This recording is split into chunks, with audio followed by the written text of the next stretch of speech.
Yooyyaa akkam jirtu hordoftoonni Abdii Akkaadaamii nagaa keessanii ani nagaa koota galatasaa Marsaa Milkaa'el Darajjeetii har'a kan hin qabadhee dhufe keemistirii kutaa kurnaffaa boqonnaa tokkoffaa paartii torbaffaadha jechuudha. Paartii torbaffaa keenya keessatti tokko tuqaa ja'a istookiyoomeetirii kan jedhu waliin jalqabnaa jechuudha. Istookiyoomeetiriidhaaf paartii jalqabaasaa guyyaa har'aa kana bal'inaan kan walii ilaallaa turu ta'a jechuudha.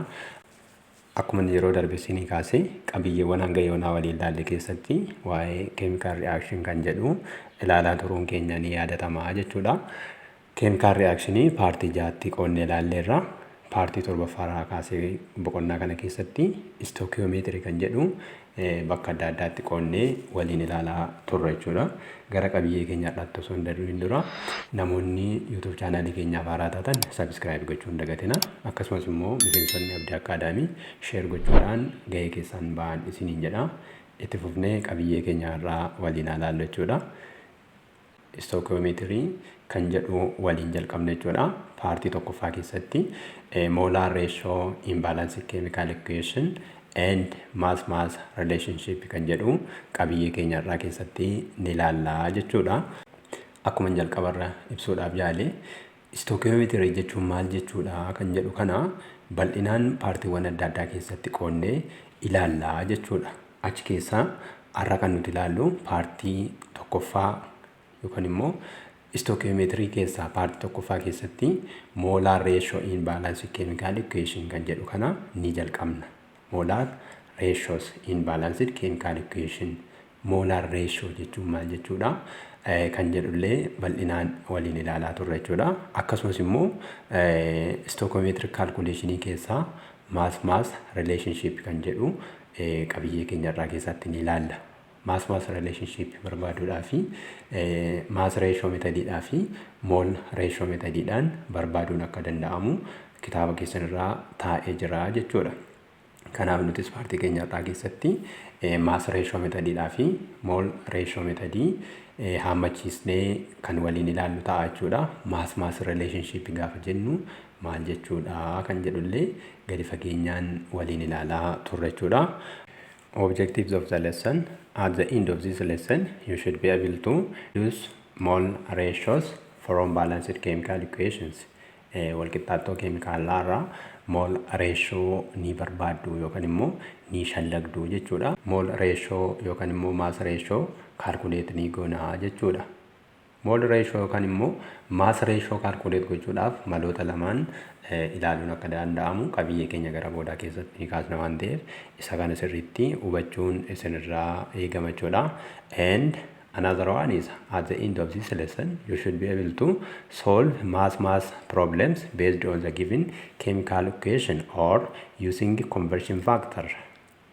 Kaayyoon qabiyyee keenyaa inni kan biraanii mass problemii yookaan immoo hangi nuu kenname hangi elementii tokko yookaan kompaawundii tokko nuu kenname hanga sabistaansii kan biraa akkamitti barbaaduu akka dandeenyu ni hubattu jechuudha. Yookaan immoo kaalkuleeshinii mass relationshipidhaan wal qabatanii ni hojjettu jechuudha yookaan solve gochuun kaayyoo qabiyyee keenyaati jechuudha. Kana solve gochuudhaaf tokkoffaan mol ratio methodidhaan akkasumas immoo conversion factoridhaan akkamitti solve gochuun akka danda'amu sirriitti ni hubattu jechuudha. Yookaan immoo hariiroo hanga jedhu karaa mol ratio methodii yookaan conversion factoridhaanii calculationii isaa ni hojjettu jechuudha. Yookaan immoo probleemota kennamaniif furmaata ni laattu jechuudha. Kun kaayyoo qabiyyee keenyaati jechuudha. Akkuma jalqaba irratti isinii kaasee qabiyyeen keenyarraa istookiyoomeetirii kan jedhudha jechuudha. Otoo gara qabiyyee keenya har'aatti hin darbin durame qabiyyee kana dura waliin ilaalle chemical equation keessatti wantoota waliin ilaalle keessaa waan tokkoon isin yaadachiisa. Qabiyyee keenya kana duraa keessatti maal jennee ilaalleerra chemical equation has both qualitative and quantitative meanings jennee ilaalleerra. When we say qualitative study about types or composition of substance. Qualitative gaafa jennu type yookaan immoo gosa yookaan compositionii chemical equation tokko keessatti argamu jennee kana dura ilaalleerra. Kana jechuun maal jechuudha? Chemical equation tokko eenyu fa'aa of keessaa qaba. Gama biraatiin wal nyaattonni eenyuuf eenyu wal nyaatee waan haaraa immoo eenyu nuu kenne kan jedhu qo'ataa jenneerra. Eenyutu qualitative. Walumaa galatti chemical equation tokko maal of keessatti qabata kan jedhu qualitativeedhaan qoratamaa jennee ilaalleerra.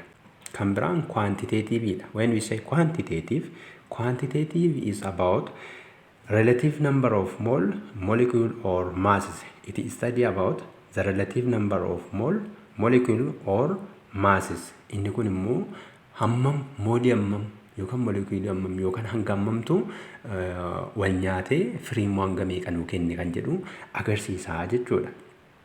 Quantitative gaafa jennu wal nyaattota hammamtu wal nyaatee firii hammam nuu kenne kan jedhu qo'ataa jechuudha.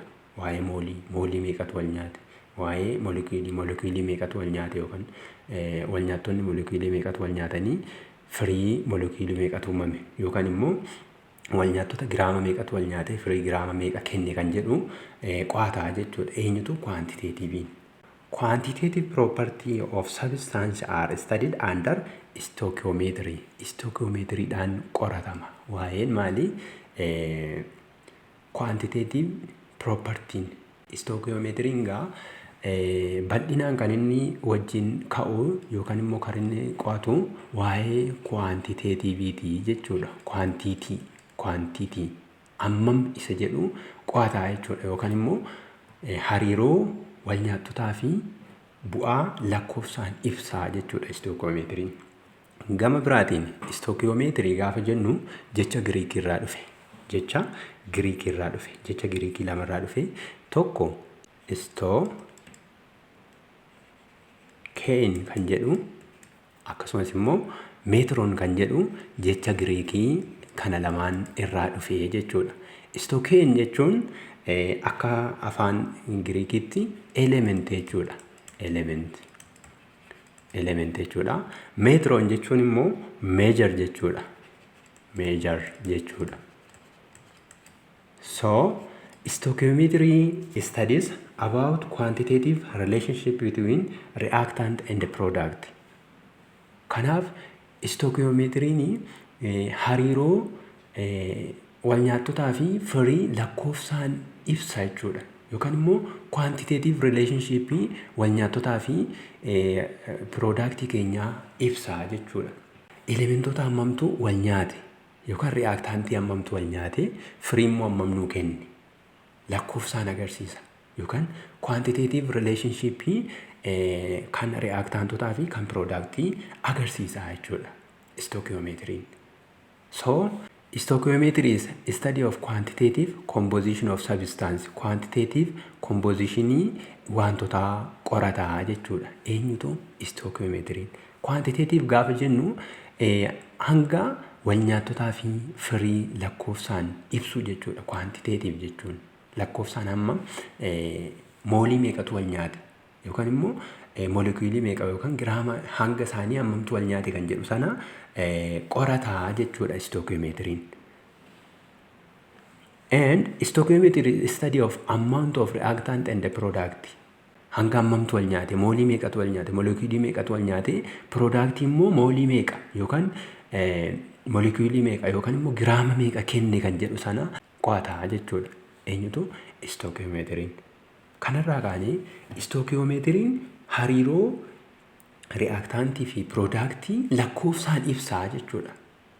Quantitative meaning isaanii qo'ataa jechuudha. Stoichiometry'n kana gabaabsitanii bifa kanaatiin ilaaluu dandeessu jechuudha.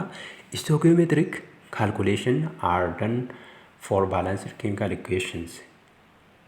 Stoichiometric calculation kun immoo kan inni raawwatu balanced chemical equation irratti. Walqixxaattoon keenya jalqaba balance ta'uu qaba jechuudha. Chemical equation keenya unbalanced yoo ta'e hammamtu wal nyaate isaa adda baasuudhaaf nu rakkisa waan ta'eef jalqaba chemical equation keenya balance ta'uu qaba jechuudha. Chemical equation keenya balance ta'uu qaba. Stoichiometric calculations are based on the following two principles. Principloota armaan gadii kana lamaan irratti hundaa'a. Kaalkuleeshinii stookiyoomeetirii hojjechuudhaa fi pirinsipilota kana lamaan irratti hundaa'an. The first principle is the composition of any substance in chemical equation should be expressed in definite formulas. Qabiyyee wantoota foormulaa sirriidhaan ibsamuu qaba. Wanti stookiyoomeetirii kaalkuleeshinii irratti raawwachuuf deemnu foormulaa sirriidhaan ibsamuu qaba jechuudha. Foormulaa sirriidhaan ibsamuun pirinsipilii isa jalqabaati jechuudha. And the second principle says the law of conservation of mass must be obeyed. Seerri walqixxinsa hangaa hojiirra ooluu qaba. Kun pirinsipilii stookiyoomeetiriiti jechuudha. Inni tokkoffaan kompoozishiniin sabistaansii tokko yookaan immoo qabiyyeen sabistaansii tokko definite formulaadhaan ibsamuu qaba. Foormulaa sirriidhaan ibsamuu qaba jechuudha. Yookaan constant formulaadhaan ibsamuu qaba. Pirinsipiliin lammaffaa immoo the law of conservation of massiin hojiirra ooluu qaba jechuudha. The law of conservation of mass states that the mass of reactant must be equal with the mass of product jedha. Seerri walqixxinsa hangaa hammi wal nyaattotaa fi hammi firii walqixa ta'uu qabaa jedha. Kana jechuun maal jechuudha? Hangi hin badu siin uumamu jechuudha. Kanarraa kaanee hammi wal nyaattotaa fi hammi firii keenyaa walqixa ta'uu qaba jechuudha. Gama biraatiin equationin keenya baalaansii ta'uu qaba jechuudha. Kun pirinsipilota stookiyoomeetirii jechuudha. Amma erga dubbannee molar ratio in balanced chemical equation kan jedhu immoo ilaallu. When we say molar ratio is called mass or mole problem. Molar ratio jechuun kaalkuleeshinii hangaa yookaan mooliidhaan raawwatudha jechuudha. Molar ratio gaafa jennu. Molar ratio jechuun hangi waan tokko nu kenname hanga waan biraa barbaadu yookaan immoo moolii waan tokko nu kenname moolii waan biraa barbaaduudhaan wal qabataa jechuudha. A balanced chemical equation provide information about nature, masses, number of mole, number of molecule or atoms of reactant and product. Walqixxaattoon keemikaalaa baalaansii ta'e yookaan madaalawaanii informationii waa'ee maalii nu kennaa? Waa'ee neecharii. Neecharii eenyu? Kan reactant product. Chemical equation keenya maal of keessatti qabata? Eenyu fa'itu achi keessa jira? Akkamitti uumame kan jedhu sana agarsiisa. Akkasumas immoo hanga wal nyaattotaa fi bu'aa keenyaa ni agarsiisa. Akkasumas moolii meeqa? Wal nyaattonni keenya moolii meeqa? Firiin keenya immoo moolii meeqa kan jedhu illee ni agarsiisa jechuudha. Kan biraan number of molecule or atom. Atoomota hammamtu wal nyaate yookaan immoo molecuulota hammamtu wal nyaate kan jedhu sana agarsiisa jechuudha. Balanced chemical equation irraa nature, maasii, number of moolii, number of atomii yookaan number of molecuulii argachuu dandeenya jechuudha. Odeeffannoowwan kana argachuu dandeenya jechuudha. Mee fakkeenya tokko ilaallu. Calculation based on the chemical equation are called stoichiometric problems. Calculationiin chemical equation irratti hundaa'u stoichiometric problem jedhameetu beekama jechuudha. Kanaaf chemical equation tokko odeeffannoo waa'ee neecharii reactant product, hanga reactant product, lakkoofsa moolii reactant product yookaan molecuulota yookaan atomota reactant product odeeffannoo guutuu nu kennaa jenneerra. Fakkeenya kana mee fudhannee ilaallu. Fakkeenyi kun maal jedhaa? Nitrogen react with hydrogen to form ammonia jedha. Kun walqixxaattoo keemikaalaa baalaansii ta'edha jechuudha.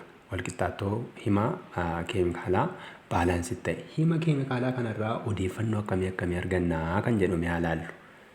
Tokkoffaan molecular interpretationiidhaan ilaaluu dandeenya. Molecuulota hammamtu wal nyaate kan jedhu. Molecular interpretationiidhaan yoo ilaallu one molecule of nitrogen react with 3 molecule of hydrogen to produce 2 molecules of ammonia. Kun molecular interpretationiidhaan gaafa ilaalludha jechuudha. Molar interpretationiidhaan yoo ilaalle immoo nitrogenii moolii tokkotu hydrogenii moolii 3 wajjin wal nyaatee ammooniyaa moolii 2 nuu kennee jedha. Kun odeeffannoo nuti walqixxaattoo kanarraa argachuu dandeenyudha jechuudha. Gama mass interpretationiidhaan yoo ilaalle nitrogenii giraama 28tu hydrogenii giraama 6 wajjin wal nyaatee maal nuu kenne? Ammooniyaa giraama 34 nuu kenni. Kun eessaa dhufee isa jedhuudhaaf naatiroojiiniin tokkoon atoomiin naatiroojiinii tokkoon ishii hangi ishii 14dha.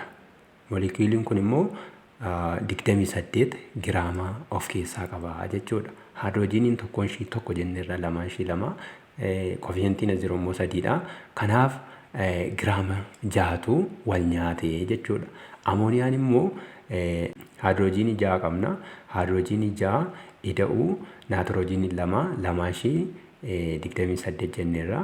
Walitti 28 fi 6 kun yoo walitti ida'amu 34 jechuudha. Gamanaanis 34 ta'a jechuudha. Kanaaf maas interpreteeshiniidhaan gaafa laallu naatiroojiinii giraam par moolii 28tu haayidroojiinii giraama 6 wajjin wal nyaatee amooniyaa giraama 34 nuu kenne jechuudha.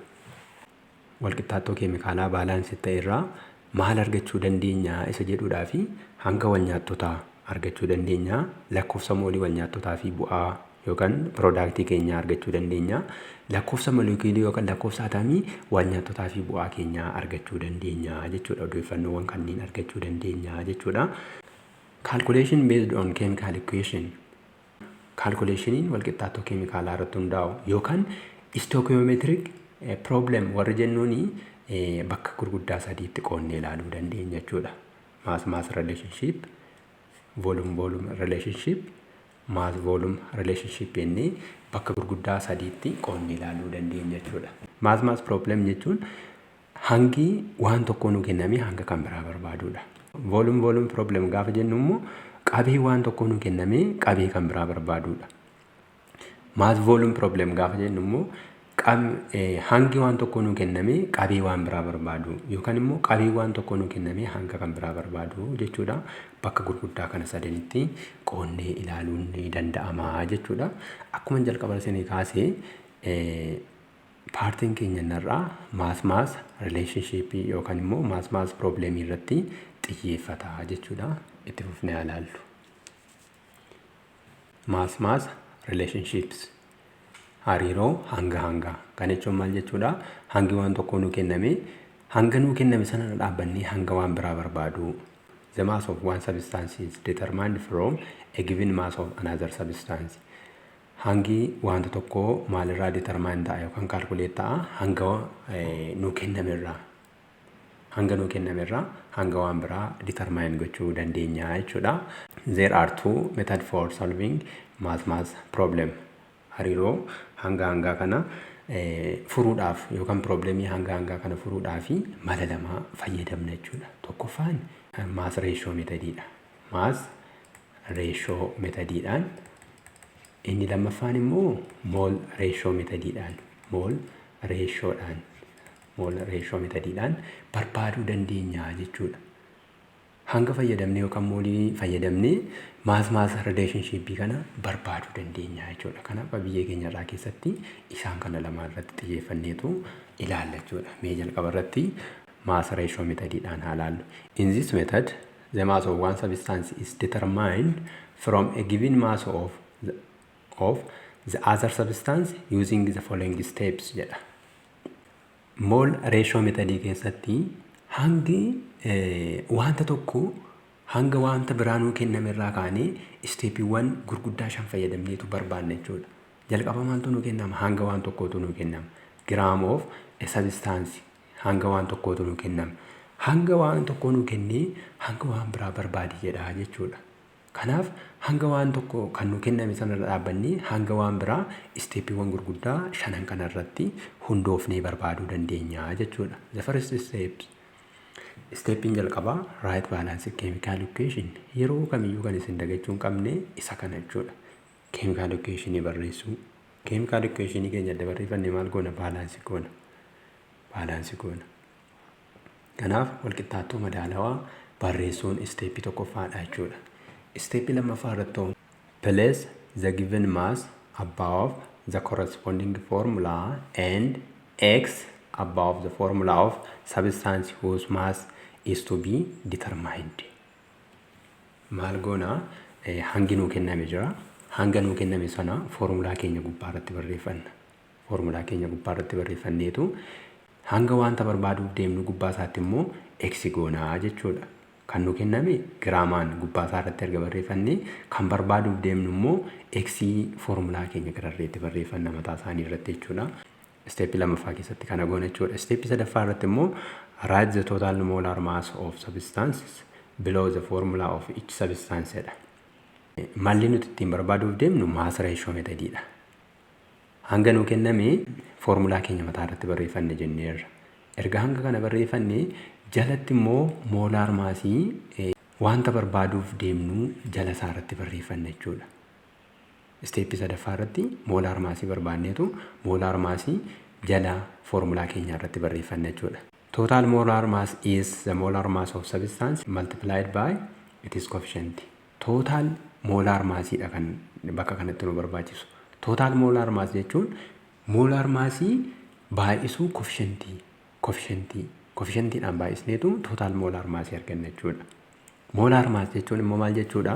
Yeroo darbe ilaalleerra. Molar mass jechuun ida'ama hanga elementoota kompaawundii sana keessa yookaan molekiyulii sana keessa jiraniiti jenneerra. Molar massiin. Total molar mass gaafa jennu immoo coefficientiidhaan baay'isnaa jechuudha. Steepii sadaffaa irratti molar maasii keenya erga miila jalatti barreeffanne immoo gara steepii arfaffaa irratti darbina. Steepii arfaffaa irratti set up proportionii baafanna jechuudha. Proportioniin keenya giraama kenname irra molar maasiin wal qixa ta'a jenneetu kan barbaaduuf deemnu x irra molar maas jennee set up godhanna jechuudha proportionii keenya. Erga proportionii keenya baafannee steepii shanaffaa irratti gatii x kana barbaanna. Mee akka sirriitti hubattaniidhaa fi jalqaba irratti fakkeenya kitaaba keessan irratti kennamee jiru waliin haa ilaallu jechuudha. Example, how many grams of aluminum metal must be heated to produce 20 gram of aluminum oxide jedha. Aluminiyemii giraama meeqatu ho'uu qabaa yookaan ho'ifamuu qabaa? Maal kennuudhaaf? Aluminiyem oxide giraama 20.4 kennuudhaaf aluminiyemii hammamtu ho'ifamuu qabaa jedha. Kanaafi mass ratio methodidhaan barbaaduuf deemna jechuudha. Mass ratio methodidhaan. Kana barbaaduudhaaf steepiiwwan shanan armaa olitti isinii kaasee kan waliin hordofnu ta'a jechuudha. Steepii waanii keessatti maal jenneerra kana dura right balanced chemical equation jenneerra. Chemical equation yookaan walqixxaattoo keemikaalaa madaalawaa ta'e barreeffachuu qabna jechuudha. Walnyaatissi keenya aluminiyemiitu oksijiinii wajjin ho'uu qaba yookaan ho'ifamuu qaba. Maal kennuudhaaf? Aluminiyem sirii oksayidii kennuudhaaf. Isa kana baalaansii gochuudhaaf bifa kanaatiin koefishiyentii barreeffannaa jechuudha. Walqixxaattoon kun baalaansiidha. Aluminiyemii 4tu jira, 2/2 gamana 4 jechuudha. Oksijiinii 3/2 6dha, gamana 3/2 6dha jechuudha. Walqixxaattoon keemikaalaa keenya baalaansiid kan ta'edha jechuudha. Akkuman jalqaba isinii kaasee steepii lammaffaa irratti immoo maal goonaan isiniin jedhee jalqabaa foormulaa keenyaa barreeffannu. Aluminiyemii react with 3 mole of oxygen to produce 2 mole of aluminum 3 oxide. Hanga kan eenyutu nuu kenname? Kan aluminum oxide nuu kenname jechuudha. Aluminum oxide keenya irratti meeqa barreeffanne jechuudha? 20.4 giraamatu nuu kenname. Isa kana irratti barreeffanne. Erga barreeffanne kan eenyu barbaaduuf deemna? Kan aluminiyemii barbaaduuf deemna waan ta'eef aluminiyemii keenya irratti x jenneetu barreeffannaa jechuudha. Amma steepii lammaffaa xumurreerra. Steepii sadaffaa irratti immoo jalqaba foormulaa keenyaa barreeffannu 4 mole of aluminum react with 3 mole of oxygen to produce 2 mole of aluminum 3 oxide. Asirra 20.4 giraama qabna. Asirraa immoo x qabna. Steepii sadaffaa irratti maal jedhaa? Total molar maasii miila jalatti barreeffadhu jedha. Total molar maasii kan eenyu? Kan aluminiyemiidhaa fi kan aluminiyem sirii oksayidii. Isa kan argachuuf total molar maas jechuun koefishiyentii baay'isuu hanga elementii sanaa yookaan kompaawundii sanaa. Kanaaf kan alumineemii maasiinsaa yookaan moolaar maasiinsaa alumineemiin 27dha. 27 qaba. Gabatee piriyoodikii irraa ilaaluu dandeessu alumineemiin 27. Tootaal moolaar maasii argachuudhaaf koefishentii kanaan baay'isna jechuudha. Koefishentiin keenya meeqa? 4dha. 27 baay'isuu 4. Kana lamaan yoo baay'isne meeqa ta'a? 108 ta'a jechuudha. 108 giraama. Gamanatti immoo haa dhufnu. As jalatti immoo maal barreeffannaa? Tootaal moolaar maasii kan alumineem siree oksaayidii. Tootaal moolaar maasii alumineem siree oksaayidii argachuudhaaf hanga alumineemii ida'uu hanga oksijiinii baay'isuu koefishentii as jirtu kanaa jechuudha. Yookaan baay'isuu 2 ta'a jechuudha. Alumineemiin meeqa qabna isiniin jedheera? 27dha jenneerra. Alumineemii meeqa jira? 2tu jira. 254 ida'uu oksijiiniin meeqatu jira? 3tu jira. Tokkoon ishii 16. Yoo walitti daane meeqa jechuudha? 48. 54 ida'uu 48 baay'isuu koefishentii kanaa. Koefishentiin kun meeqa? 2. Baay'isuu 2. Kun yoo walitti dabalame meeqa dhufa jechuudha? Giraama 204 giraam par mooliidha jechuudha. Mooliin lamaan ishii giraama 204 qabdi jechuudha. Kunis giraam par mooliidha. Mooliin arfan ishee alumineemiin mooliin 4 giraama 108 qabdi jechuudha. Amma isteeppii sadaffaa keenya xumurreerra. Isteeppii arfaffaa irratti maal goona isiniin jedhee pirooporshinii seetaappii godhanna. Pirooporshinii nuti argannu x giraamaan argachuuf deemnu irraa 108 giraam par moolii walqixa ta'a. Asii kan alumineem siree oksaayidiidha. Giraama meeqan nuu kenname? 20.4 giraama hiruu 204 giraam par moolii kan alumineem siree oksaayidiidha.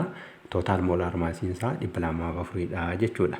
Bifa kanaan ergaa pirooporshinii seetaappii godhannee isteeppii 5ffaa irratti maal goonaa? Gatii x barbaanna. X'dhaaf solve for x jedha. X'dhaaf meeqadha kan jedhu kaalkuleet goona jechuudha. Gatii x kan argachuudhaaf maal goonaa?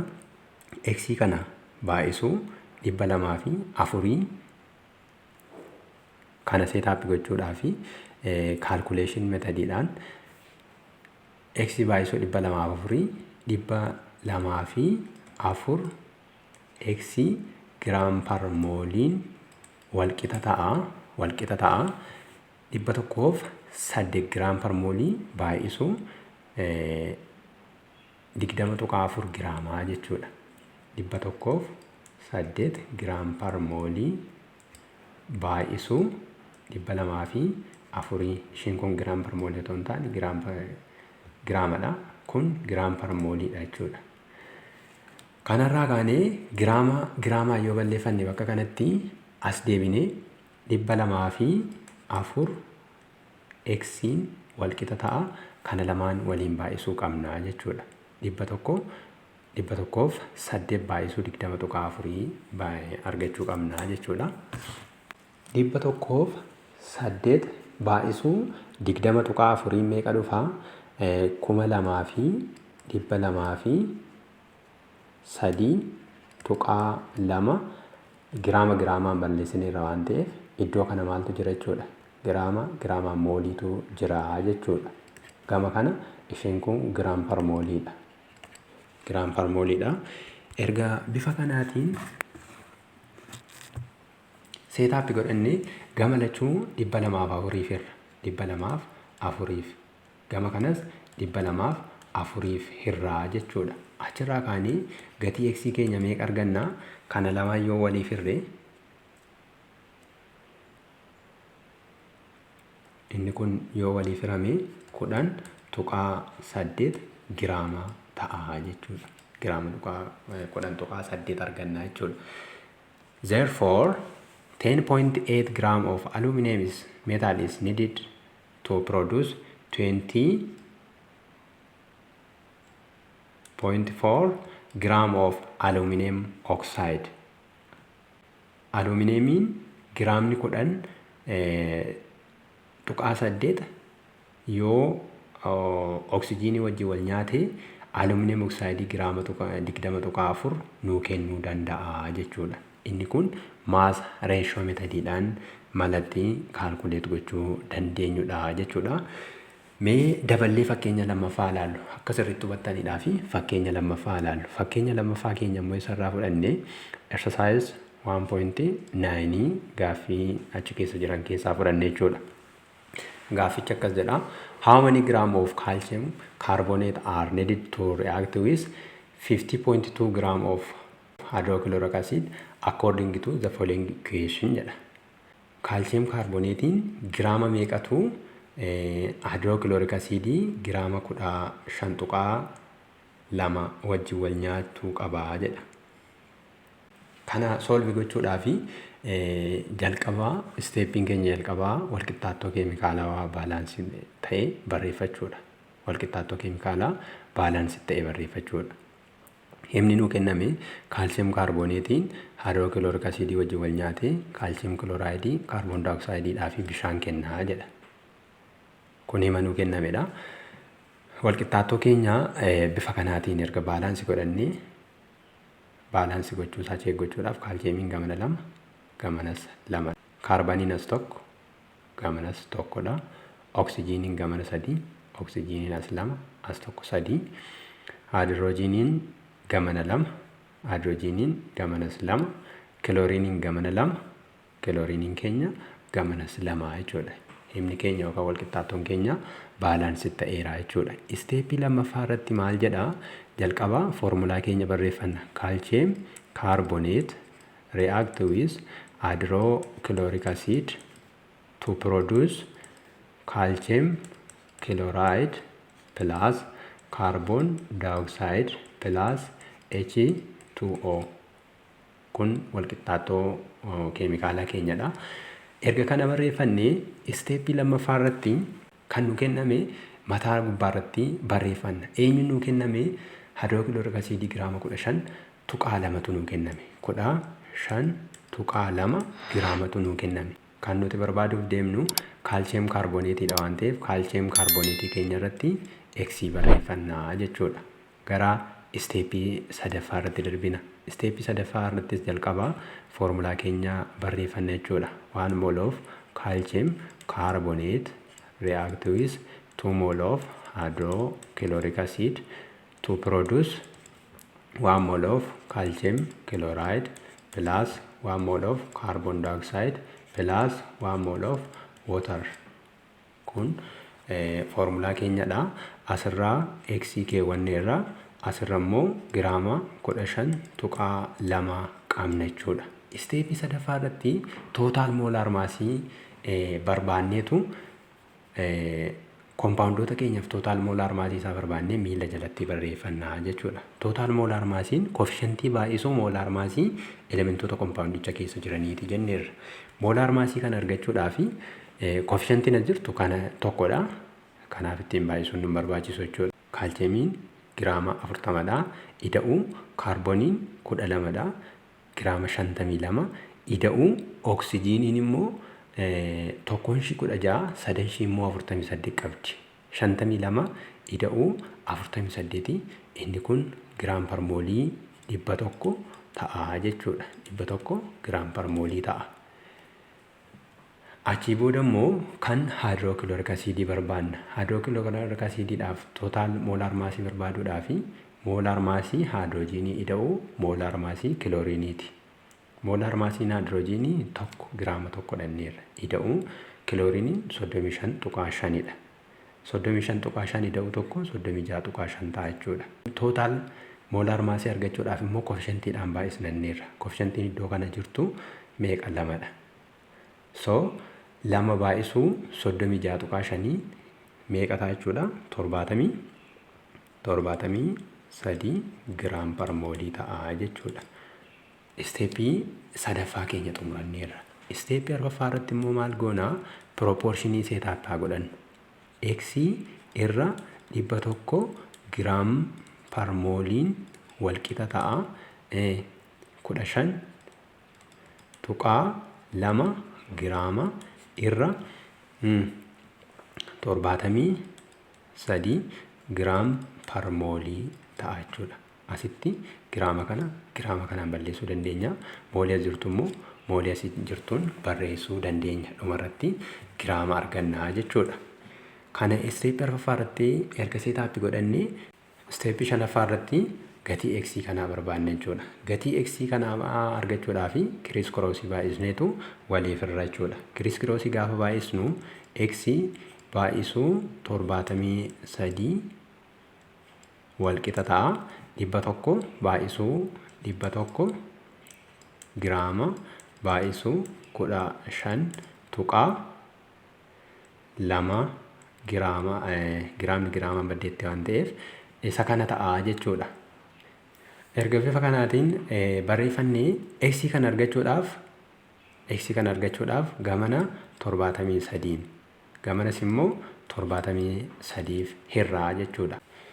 Gama lachuu 73 erga hirree booda gatiin x keenya asirraa maal arganna? X keenya walqixa ta'a 20 tuqaa 82 giraam of kaalsiyeem kaarboneetii argannaa jechuudha. Kanarraa kaanee kaalsiyeem kaarboneetiin giraama meeqatu haayidrookilooriik asiidii giraama 15 tuqaa 2 wajjin wal nyaachuu qaba. Giraama 20 tuqaa 82tu haayidrookilooriik asiidii wajjin wal nyaachuu qaba jechuudha. Bifa kanaatiin maas piroobileemii kaalkuleet gochuu dandeenya jechuudha. Note that stoichiometric problem can also solve it by using mole ratio or mass ratio method. Mass relationship keessatti mole ratio dhaan yookaan immoo mass ratio dhaan argachuu dandeenya jennee jalqaba irratti kaasneerra. Mass ratio dhaan argachuudhaaf isteeppiiwwan armaan olii kaasne sana deemuu akka nuti qabnudha. Kan biraan molar mass as conversion factory dhaanis argachuu dandeenya jechuudha. Molar massii akka conversion factory itti fayyadamnee argachuu dandeenya jechuudha. Mee molar massii akka conversion factory itti fayyadamnee akkamitti argachuu dandeenya kan jedhu itti fufnee ilaallu. The number of conversion factor comes from the coefficient of the balanced chemical equation. Lakkoofsi nuti argannu yookaan conversion factory keessatti lakkoofsi nuti argannu eessarraa dhufaa isa jedhuudhaaf coefficientii irraa dhufa jechuudha. Coefficientii maali? Coefficientii balanced chemical equation keessa jiru. Kana jechuun maal jechuudha? Hamma wanta tokko coefficientii fayyadamnee conversion factory dhaan argachuu dandeenya jechuudha.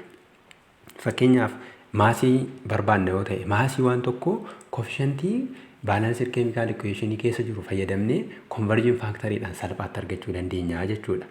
In general akka waliigalaatti mooliidhaaf mool probleemiidhaaf moolii wanta tokko argachuudhaaf fakkeenyaaf moolii B argachuuf deemna yoo ta'e moolii B argachuudhaaf maal goona?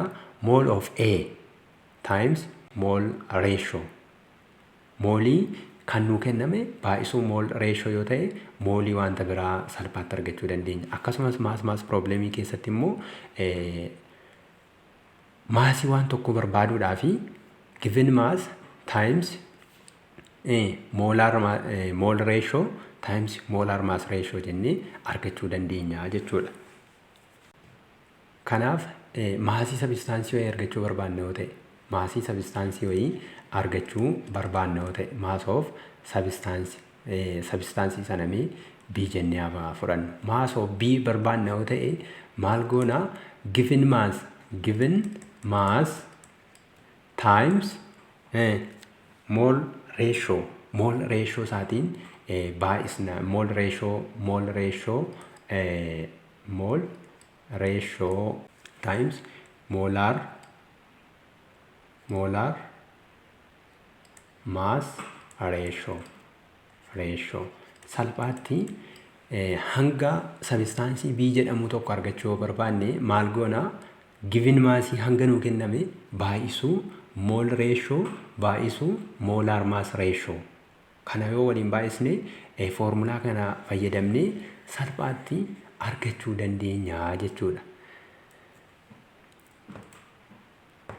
Kana sirriitti akka hubattaniidhaaf fakkeenya armaan olitti kenname kana ilaallume.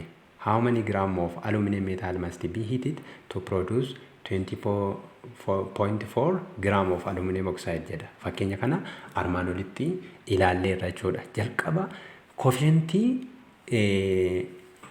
chemical equation keenya fayyadamna waan ta'eef walqixxaattoon keemikaalaa keenya balance ta'uu qaba. Koefficientii kana fayyadamneetu mala conversion factoryidhaan giraama eenyu barbaaduuf deemna. Giraama aluminiyemii barbaaduuf deemna jechuudha. How many gram of aluminum waan jedheef conversion factory fayyadamnee giraama aluminiyemii kana barbaaduuf deemna waan ta'eef chemical equation keenya balance ta'uu qaba jechuudha. Isa kan argachuudhaaf mass of aluminiyemii argachuuf deemna. Mass of aluminiyemii argachuuf deemna. Mass of aluminiyemii argachuudhaaf given mass times mole ratio times molar mass ratio molar mass ratio jennee argachuu dandeenya jechuudha karaa salphaadhaan. Mass of aluminiyemii kan argachuudhaaf given massiin meeqan nuu kenname giraama 20.4 nuu kenname. Giraama 20.4 giraamatu nuu kenname. Baay'isuu mole ratio gaafa jennu immoo mole ratio keessatti moolii kan eenyu fayyadamna? Kan aluminiyemiidhaa fi kan aluminiyem trioxideidhaa fi kan aluminiyemii fayyadamna jechuudha. Mole ratio jara kanaa fayyadamna. Mole ratio keessatti yeroo hunda gubbaarra kan oolu kan barbaaduuf deemnu hanga wanta barbaaduuf deemnutu gubbaa oola jechuudha. Kanaaf kan eenyu barbaaduuf deemna?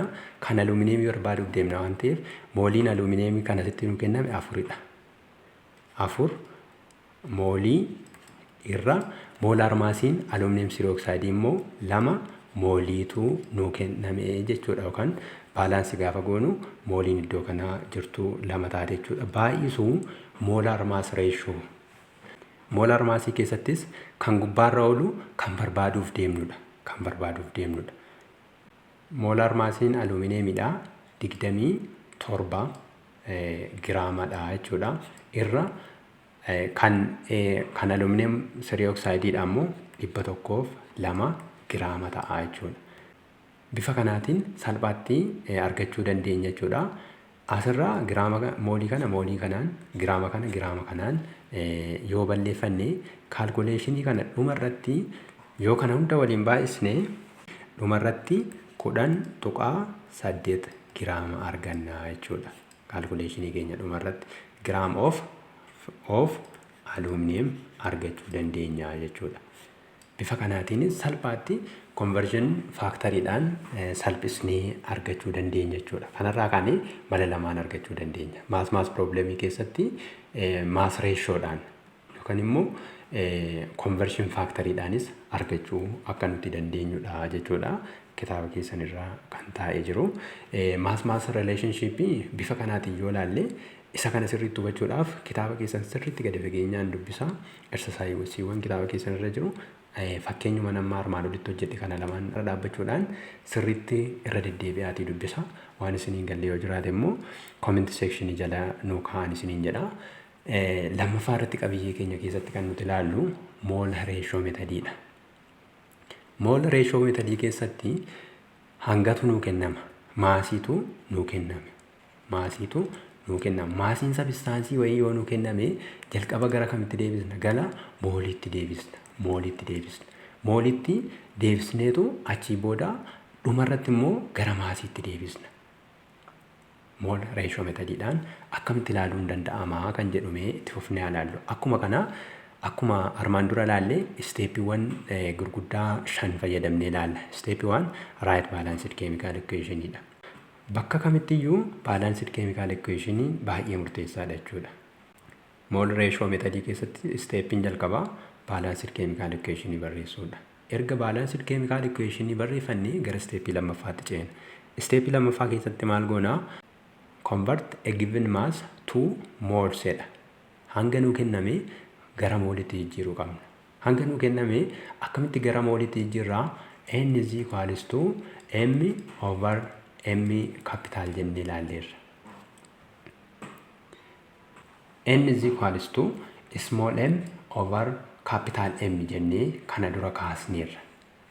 N'n mooliidha, number of mooliidha, m smalliin given massiidha, m capitaliin molar massiidha jechuudha. Kanaaf step lammaffaa irratti hanga nuu kenname gara mooliitti jijjiirra jechuudha. Hanga nuu kenname gara mooliitti erga jijjiirre moolii arganne sana mataa gubbaa irratti barreeffanna jechuudha. Wanta quantity barbaaduu deemnuudhaaf immoo x mataa gubbaa irratti barreeffanna. Formulaa keenya mataa gubbaa irratti moolii arganne sana barreeffanna. Kan barbaaduuf deemnu immoo x jenneetu barreeffanna jechuudha. Erga step lammaffaa bifa kanaan xumurree step sadaffaa irratti immoo maal goona? Place the coefficient as the number of mole and the formula of each substance involved jedha. Step sadaffaa keenya irratti immoo coefficientii formulaa keenya bira jiru akka mooliitti fayyadamnee miila jalatti gadi buufanna jechuudha. Coefficientii bifa mooliin fayyadamneetu miila jalatti barreeffanna. Achi erga barreeffannee step arfaffaa irratti proportionii keenya seetaappi godhanna. Proportionii keenya erga seetaappi goone step shanaffaa irratti ceena jechuudha. Step shanaffaa irratti solve for unknown x gatii x barbaanna jechuudha. Gatii x keenya erga barbaanne gatii x kana ammas maalitti deebisna? Convert the moles obtained into mass. Gatiin x keenya mooliidhaan arganne jechuudha. Gatii x mooliin arganne kana garamitti jijjiiruu qabna? Gara maasitti jijjiiruu qabna jechuudha. Kanaaf gara maasitti gaafa jijjiirru formulaa kan fayyadamna isa jedhuudhaaf n keenya m small over m capitaliidha jenneerra. Amma garamitti jijjiirra? M ishii kanatti jijjiirra. Gara m smallii kana argachuudhaaf immoo n times m capital goonaa jechuudha. N times m capital goonee gara maasii keenyatti jijjiirra jechuudha. Kana sirriitti hubachuudhaaf mee jalqaba irratti fakkeenya kitaaba keessan irra jiru tokko waliin kaasnee ilaallu. Example: how many grams of calcium oxide are needed to react completely with 22 grams of carbon dioxide jedha. Kun kitaaba keessan irratti gaaffii kitaaba keessan irra jirudha jechuudha. Kitaaba keessan irratti hojjetameera. Sirriitti akka hubattaniidhaaf waliin deebinee ilaallu. Gaaffichi maal jedha? Carbon dioxide giraama 22 wajjin wal nyaachuudhaaf calcium oxide hammam barbaachisaa jedha. Calcium oxide hammam barbaachisaa jedha jechuudha. Kanaaf step jalqabaa irratti right balanced chemical equation jenneerra waan ta'eef walqixxaattoo keemikaalaa madaalawaa barreeffannaa jechuudha. Walqixxaattoon keenya kaalsiyeemii ida'u carbon dioxide ni kenna, calcium carbonateedha jechuudha. Chemical equation keenya balance ta'uu isaa check godhanna jechuudha. Kaalsiyeemiin tokko, kaalsiyeemiin gamanaanis tokko, oksijiiniin tokko ida'uu 2 3dha. Gamanaanis oksijiinii 3 qabna. Kaarboniin gamana tokko, gamanaanis tokko. Kanaaf walqixxaattoon keemikaalaa keenya balance ta'eera jechuudha. Itti fufnee step lammaffaa irratti immoo hanga nuu kenname kana bifa mooliitti jijjiirreetu mataa gubbaa irratti barreeffanna. Jalqabamee formulaa keenyaa barreeffannu. Calcium oxide react with carbon dioxide to produce calcium carbonate. Hanga nuu kenname, hangeenyuun nuu kenname kan carbon dioxide nuu kenname. Kan carbon dioxide keenya kana maalitti jijjiirra jechuudha? Gara mooliitti jijjiirra. Gara mooliitti jijjiiruudhaaf n is equals to m over m jenneerra. M small over m capital jenneerra. Kanaaf m xiqqaan giraama meeqatu nuu kenname? 22 giraamatu nuu kenname. M capitaliin kan yookaan immoo molar maasiin kan carbon dioxideedha. Ida'ama hanga kaarbonii ida'u hanga oksijiiniidha jechuudha. Kaarboniin giraama 12 ida'u, oksijiiniin tokkoon ishii 16, lamaan ishii immoo 32. Kanaaf 32 da'uu 16 44 ta'a jechuudha. 44 giraam par moolii ta'a jechuudha. Kana lamaan yoo walitti firre duwwaa tuqaa 5 moolii ta'a jechuudha. Duwwaa tuqaa 5 moolii ta'a. Kanaaf gubbaa kana irratti as deebinee step kana keessatti duwwaa tuqaa 5 mool jennee barreeffannaa. Kan nuti barbaaduuf deemnu immoo kan kaalsiyem oksaayidiiti waan ta'eef x mool jennaan jechuudha. X gubbaasaa keewwanna. Erga keewwannee booda isteeppii sadaffaa irratti jalqaba foormulaa keenyaa barreeffannu. 1 mole of calcium oxide react with 1 mole of carbon dioxide to produce 1 mole of calcium carbonate jedha. Gubbaa kana duwwaa tuqaa 5 moolii qabna. Calcium oxide irraa immoo x qabna. Isteeppii sadaffaan maal jedha? Koefficientii bifa mooliitiin gadi baasii barreeffadhu jedha. Kanaaf koefficientii calcium oxide kana yoo ilaalle tokkodha. Iddoon kun tokkodha waan taateef 1 mol jennee jalatti barreeffanna jechuudha. Kan carbon dioxide jala kanatti kan carbon dioxide tokko waan taateef 1 mol jennee barreeffanna jechuudha. Erga barreeffanne isteeppii arfaffaatti darbina. Isteeppii arfaffaan seetaap proportioniidha. Proportionii keenya seetaap godhanna. X irra tokko mooliin walqixa ta'a. Duwwaa tuqaa 5 moolii irra tokko mooliitii jechuudha. Duwwaa tuqaa 5 moolii irra tokko mooliitii jechuudha. Isteeppii shanaffaa irratti immoo isteeppii shanaffaa irratti maal goona? Jalqabaa gatii x arganna. Gatii x proportionii kanarraa kaalkuleet gaafa goonu x keenyaan meeqa arganna jechuudha. Kana yoo waliin kiriis goonee baay'isne gatii x keenyaa meeqa arganna jechuudha? Duwwaa tuqaa 5 moolii arganna jechuudha. Kun moolii kan eenyu? Kan kaalsiyem oksaayidiiti. Kaalsiyem oksaayidiiti. Gatii x mooliidhaan arganne kana gara maasitti jijjiiruu qabna. Maasii argachuudhaaf maalin isiniin jedhee lakkoofsa moolii baay'isuu moolaar maasiiti isiniin jedheera. Gatii lakkoofsi moolii keenya meeqadha? Duwwaa tuqaa 5 mooliidha. Baay'isuu moolaar maasiin immoo kan eenyu? Kan kaalsiyem oksaayidii. Moolaar maasii kaalsiyem oksaayidii argachuudhaaf maasii kaalsiyemii da'uu maasii oksijiinii ta'achuudha. Kan kaalsiyemii 40dha. 40 da'uu kan oksijiinii immoo 16dha. 40 fi 16 yoo walitti daane 56 giraam par mooliidha jechuudha. As keessatti mooliin kun mooliidhaan ni baddi. Kanaaf kana lamaan yoo waliin baay'isnu meeqa arganna? 28 gram of what? Of calcium oxide argachuu dandeenya jechuudha. Kanarraa kaanee calcium oxide giraama meeqatu? Carbon dioxide giraama 22 wajjin wal nyaachuu qaba. Giraama 28 yookaan immoo moolii duwwaa tuqaa 5tu wal nyaachuu qaba jechuudha. Bifa kanaatiin ilaaluun akka danda'amudha jechuudha. Fakkeenyuma kanaatiif kun mole ratio methodidhaani. Mole ratio methodidhaani. Isuma kan immoo conversion factoryidhaanis ilaaluu dandeenya. Conversion factoryidhaanis ilaaluu dandeenya. Conversion factoryidhaan ilaaluudhaaf sequencii kana fayyadamna jechuudha. Sequencii kana fayyadamna. Kanaaf kan eenyu barbaaduuf deemna? Kan calcium oxide barbaaduuf deemna. Mee jalqaba foormulaa keenyaa barreeffannu. Calcium oxide ida'uu carbon dioxide ni kenna calcium carbonateedha. Kun foormulaa keenyadha.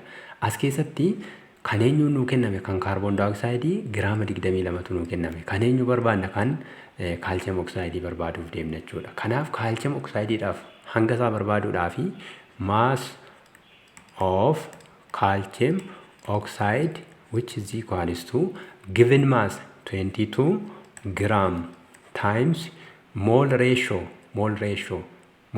barbaaduudhaaf kan isa barbaadnu gubbaa olfanna jenneerra 1 mole of calcium oxide over kan isa barbaadamuuti. Kan isa barbaaduuf deemnu immoo 1 mole of carbon dioxide times molar mass ratio. Molar mass ratio keessatti gubbaarra kan oolu kan isa barbaadnuuti jechuudha. Molar mass ratio calcium oxideedha meeqanneerra? Giraam par moolii 56 giraam par moolii over kan isa nuu kenname. Kan nuu kenname eenyunni? Giraamni nuu kenname kan carbon dioxideeti waan ta'eef molar maasii carbon dioxide barbaanne jechuudha. Molar maasiin carbon dioxideedha meeqa ta'anneerra? 44 giraam par mooliidha jechuudha. As keessatti giraam per mooliidhaan barreeffachuu dandeenya. Moolis mooliin barreessuu dandeenya jechuudha. Kanaaf mass of calcium oxide is equals to 22 baay'isuu 56 hiruu 44 ta'a jechuudha. 22 giraama baay'isuu 56 hiruu 44 ta'a jechuudha. Kana yoo waliif hirru meeqa ta'a? 28 giraama ta'a jechuudha. Grams of calcium oxide. Calcium oxide giraama 28 argachuu dandeenya jechuudha. Conversion factoriidhaanis bifa kanaatiin barbaaduun akka danda'amudha jechuudha. Sirriitti akka hubattaniif fakkeenya kan biraa fudhannee waliin haa laallu. Fakkeenyi lammaffaa kuni exercise 1.9 keessaan fudhadhee jechuudha. Akkas jedha. What mass of nitrogen dioxide is produced by the decomposition of 182 gram of magnesium nitrate jedha. Magnesium nitratein giraama 182 decomposed yoo ta'e nitrogen dioxide giraama meeqatu uumamaa jedha. Isa kana egaa mol ratio methodidhaan calculate godheedha. Mol ratio methodidhaan akkasumas immoo conversion factoriidhaanis calculate godhii jedha jechuudha. Conversion factoriidhaan fakkeenya armaan oliitiin isin calculate godha. Ani garuu mol ratio methodidhaan akkamitti calculate goona kan jedhuun isinitti agarsiisa jechuudha. Mol ratio methodidhaan calculate gochuudhaaf steppiin jalqabaa keenya maal inni jenneerra balanced chemical equation barreeffachuudha jenneerra. Chemical equation keenya magnesium nitrate tu decompose ta'e. Gaafa decompose ta'u maal kenna? Magnesium oxide, nitrogen dioxide fi oxygenitti decompose ta'a jechuudha. Kanaaf kana balance gochuudhaaf magnesium nitrate keenya bira coefficient 2, magnesium oxide biras coefficient 2, nitrogen dioxide bira 4, oxygenii bira tokko yoo buufanne balance ni godha jechuudha. Kanaaf kun walqixxaattoo keemikaala keenya balance ta'edha jechuudha. Itti fufnee step lammaffaa irratti mee jalqaba formulaa keenyaa barreeffannu. 2 mole of magnesium nitrate decomposes to 2 mole of magnesium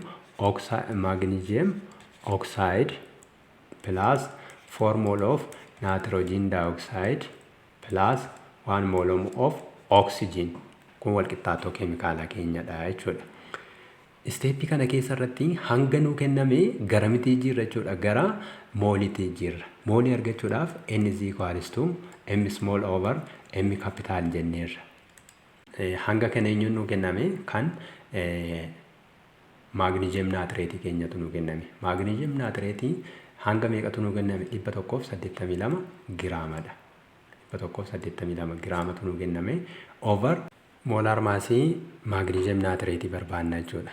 Molar maasii magnesium nitrate barbaaduudhaaf hanga tokkoon magnesium nitrogenii fi oxygenii walitti idaaneetu lakkoofsota jiran kanaan baay'isna jechuudha. Kana hunda yoo walitti idaane meeqa dhufa jechuudha? Kana hunda yoo walitti idaane 148 gram per moolii arganna. 148 gram per moolii arganna jechuudha. 182 148 yoo hirree number of mooliin keenya meeqa ta'a jechuudha? Number of mooliin keenya tokko tuqaa 23 moolii ta'a jechuudha. Moolii kana argachuu dandeenya jechuudha. Erga moolii kana arganne maal goona? Kan barbaaduuf deemnu irratti x kan arganne irratti immoo ni barreeffanna. Kan eenyuun nu kenname? Kan magnesium nitrate nu kenname. 1.23 moolii. Kan nuti barbaannu immoo nitrogen dioxide dha waan ta'eef x godhanna jechuudha. Step sadaffaa irratti immoo maal goona? Isuma kana wal nyaatisuma keenya jalatti coefficient kana bifa mooliitiin gadi baasnee barreeffanna. 2 mol coefficient jirtu 2 waan ta'eef. Kan iddoo kana jirtu immoo 4dha. 4 gadi baafanneetu bifa mooliitiin barreeffannaa jechuudha. Kanaaf 1.23 mol over 2 mol decomposes to isa kanatu isa kan kana ammoo jechuudha. X irra 4 moolii jechuudha. 4 moolii. Steepii arfaffaa keenya irratti seetaappii godhanna jechuudha.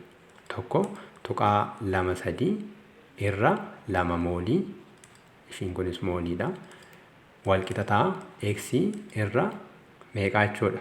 4 mooliitii jechuudha. Erga bifa kanaatiin barreeffanne steepii 5ffaa irratti gatii X keenyaa barbaaddanna jechuudha. Gatii X kana lamaan kiriis kiroosii baay'isnee gatii X arganna jechuudha. Gatii X kana yoo waliin kiriis kiroos goone baay'isnu moolii meeqa argannaa jechuudha. Moolii 2.46 ta'a jechuudha. 2.46 moolii ta'a jechuudha. Moolii kana arganneerra. Steepii 5ffaa irratti kuni steepii 5ffaa moolii kana arganneerra. Erga moolii kana arganne moolii kana baay'isuu moolaar maasii maasii argachuu dandeenya jechuudha. Given maasii M argachuu dandeenya. M keenya 2.46 baay'isuu moolaar maasiin kan eenyuuti? Kan naatiroojiin daayoksaayidiiti. Moolaar maasiin isaa meeqa ta'a? 46 giraam par mooliidha jechuudha. As mooliin jirti. Moolii kanaan yoo balleessine meeqa arganna jechuudha? 113.16 giraama argachuu dandeenya jechuudha. Kanaaf maagneeziyam naatireetiin giraama 182 diikoompoos yoo ta'e naatiroojiin daayoksaayiidii giraama meeqa argachuu dandeenya jechuudha? Naatiroojiin daayoksaayiidii giraama 113.16 naatiroojiin daayoksaayiidii argachuu dandeenya jechuudha. Bifa kanaatiin barbaaduun ni danda'ama jechuudha. Konverjin faaktarii fakkeenyaan jalqabaa isin hojjedha irra dhaabbadhaati. Konverjin faaktariidhaanis hojjedhaan isiniin jedha. Walumaa galatti gaharraa paartii keenya jalqabaa keenya keessatti waa'ee stookiyoomeetirii paartii tokkoffaa ilaalleerra jechuudha. Paartii tokkoffaan moolaar reeshoo imbaalansii keemikaal ikweeshin kan jedhu akkasumas immoo maas rileeshinshiip kan jedhu ilaalleerra jechuudha. Stookiyoomeetirik piroobleemiin bakka gurguddaa sadiitti qoonnanneerra. Tokkoffaan maas rileeshinshiipidha jenneerra. Maasiidha. Lammaffaan immoo voolumiidha jenneerra. Voolum. Sadaffaan immoo maas voolumiidha jenneerra. Maas voolum jenneerra. As keessaa maas kan jedhu irra laalleerra jechuudha. Maas jechuun hangi waan tokkoo nuu kenname hanga waan biraa barbaadu. Isa kana barbaaduudhaaf immoo tooftaa lamaan barbaaduun akka danda'amu. Tokkoffaa maas reeshoo meetodiidhaan. Lammaffaa immoo mool reeshoo meetodiidhaan. Maas reeshoo keessatti hangi waan tokkoo nuu kennameetu hanga waan biraa barbaanna. Isa kana barbaaduuf isteeppiiwwan 5 akka barbaachisu jechuudha. Inni kan biraan mool reeshoo meetodii. Mool reeshoo meetodii keessatti hangi waan tokkoo nuu kennama. Hanga sana gara mooliitti deebisna. Achi booda isteeppii adda addaa fayyadamnee moolii waan biraa arganna. Moolii arganne sana xumura irratti immoo gara maasiitti deebisna jechuudha. Kan akka waliigalaatti waliin ilaalaa turreerra. Egaa maas reeshoo meetodiidhaan yookaan mool reeshoo meetodii keessatti karaa lamaan barbaaduun akka danda'amu ilaalleerra. Tokkoffaan maas rileeshinshiippii gosa lamaan kanaan mool reeshoodhaan yookaan maas reeshoodhaan. Inni lammaffaan immoo konverjin faaktariidhaan.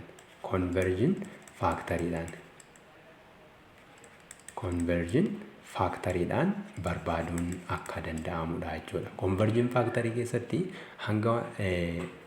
hanga waan tokko barbaaduudhaaf maas of